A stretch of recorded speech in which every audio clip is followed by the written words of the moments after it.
Hi, my name is Chef Kristi Brown, and I am co-owner and founder of That Brown Girl Cooks and Chef of Communion. Hi, my name is Donna Moodie. I am the owner of Marjorie Restaurant and also the executive director of the Eco District of Capitol Hill, which is backboned by Community Roots Housing. Today we're at Communion Restaurant here in the Liberty Bank building. Really excited to be here with you. I am so excited to be here. It is beautiful. Even with the rough finishes that are here, you can see what an asset it's going to be, not just to the neighborhood, I think, but to our community. Our audience, whoever they might be, might not be able to smell what I can smell, but I'm sure they can hear your chef cooking back there. Yeah. Doing this recipe testing, my God, everything that you're putting on the plate has a purpose and a meaning, and you have to put the thought behind it. The whole kind of sentiment behind the cooking is that I'm from Kansas City, but I was raised in Seattle. And I love all the food that I've experienced. There's just so much that I couldn't appreciate because I was younger. Yeah. I think that it's been interesting to kind of go back and forth between Kansas City and Seattle and see how much richness resides in both places. Yeah. So it's kind of is it fusion cooking? Sure. But more so, I think it's me paying homage to the community that I grew up in. Yeah. So she's making pate. We've been working on this for 4 days. I'd kind of like to ask you how you define community, but I know that I can start by saying it's people. I think there's also different types of community. The Black community in Seattle definitely is supportive of Black-owned businesses and Black-owned restaurants. And I think in particular, Community Roots Housing is really proud to be the landlord of this endeavor, which is just monumental. Yeah.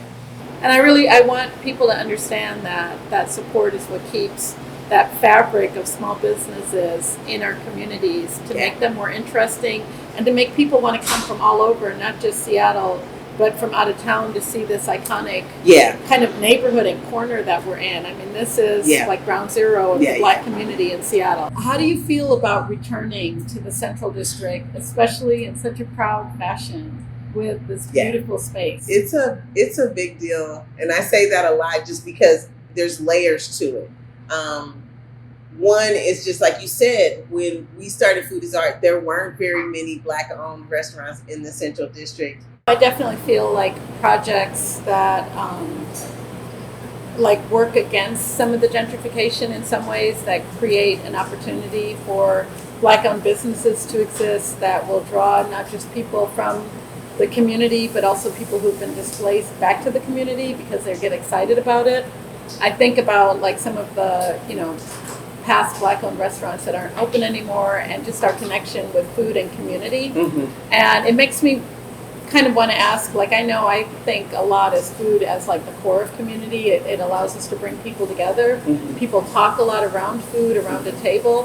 What connection do you see when you think about community and food? I said in another interview that Communion is a place where I want the millionaire and the homie to sit together and everybody have a good time. And that's a really cute saying, but it's a significant saying, and there's not many people that can do it, and I'm very proud and glad that I can't do that. I do have that pull to be able to have ways in the community because I think all of our voices are important.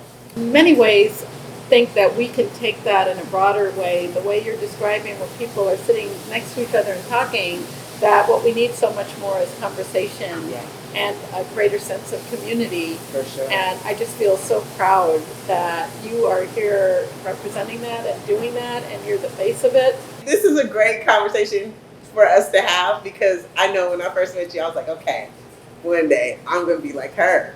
I remember the first time I came to the restaurant in Belltown and I was like, whoa, they were like, did you know the owner was Black? I was like, no, because I think that in our industry, a lot of times, especially with the advent of the networks and all that, people want you to look outside your community. And I didn't have to because I had you. Oh. And that's a big deal. It's a huge deal. So Like having this community has been everything. It's so exciting on so many different levels, like just from a food perspective. Like I love food and I know I'm going to love eating here.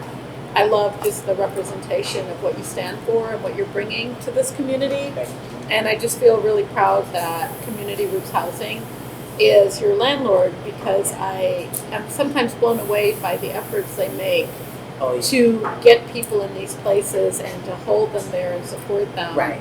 And it's been an amazing process. Let's talk about that, you know, and it really has been a conversation with Community Roots all the way from beginning to end. Mm-hmm. Like, I feel the support from Community Roots all the way through it, like from conception to, okay, how do we find the best folks to do this different work that needed to be done, just all of the aspects, particularly being Black owned, you know, your ability to be able to attract the kind of capital that you need to kind of build something out this big. And so, like, having those kind of, you know, like serious circumstances that could usually stop you, they've been really awesome about making sure that that wasn't the case. I think that just led me into feeling like this is a safe space for me to actually be and imagine what kind of community that I want to be in, grow with, you know, and help lead.